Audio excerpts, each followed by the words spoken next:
Bonjour mesdames et messieurs, je voudrais juste très rapidement, à travers cette courte vidéo, donner quelques informations à nos frères et sœurs du Mali par rapport à leurs nouvelles amitiés. Il y a quelques semaines, le Mali a été endeuillé par des inondations qui ont fait plusieurs morts et surtout des dizaines de milliers de déplacés, des personnes qui ont perdu leur logement et leurs biens. Les États-Unis ont débloqué environ 1,5 milliard de francs CFA d'aide apportée au Mali dans l'urgence pour faire face à cette situation. Je n'ai vu aucune aide de la Russie.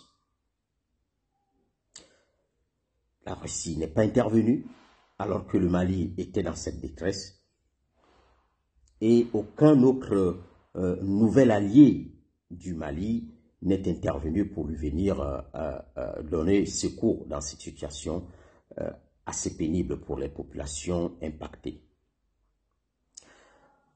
La Russie, en réalité, on l'aura compris, elle a plutôt pour prendre, pour se servir. Elle se sert notamment à travers les sommes colossales versées aux mercenaires de Wagner. Tout le monde le sait aujourd'hui, ça coûte 10 milliards de francs CFA par mois de rémunération pour Wagner. En plus de cela, on a déjà accordé à cette société de mercenariat russe une mine d'or, notamment dans la région de Sikasso qu'elle a commencé à exploiter. Elle se sert aussi.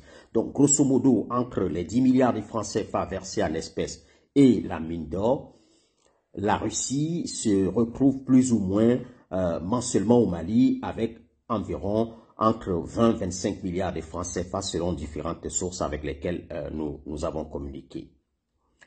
Outre cela, la Russie est aujourd'hui devenue le premier fournisseur d'armement du Mali. On comprend donc aisément que la Russie n'a aucun intérêt aujourd'hui que la situation du Mali se stabilise.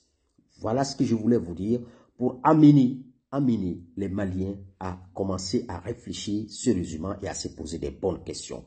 La Russie, aujourd'hui, dans sa situation actuelle, n'a aucun intérêt pour que la guerre, le terrorisme s'arrête au Mali, parce que si jamais cela venait à s'arrêter, le manque à gagner pour la Russie serait énorme. Ce serait énorme en termes d'armement vendu, mais également en termes de sommes colossales versées aux mercenaires de Wagner, qui aujourd'hui sont directement liés au Kremlin, c'est-à-dire la présidence de la République russe. Voilà, mesdames et messieurs, les quelques informations que je voudrais donner. C'est des informations stratégiques que je voulais partager avec le peuple frère du Mali pour que les Maliens commencent à se poser de bonnes questions. Qu'ils commencent à se poser de bonnes questions, à la fois sur leurs amitiés et à la fois sur à qui profite réellement aujourd'hui la guerre que les terroristes mènent au Mali.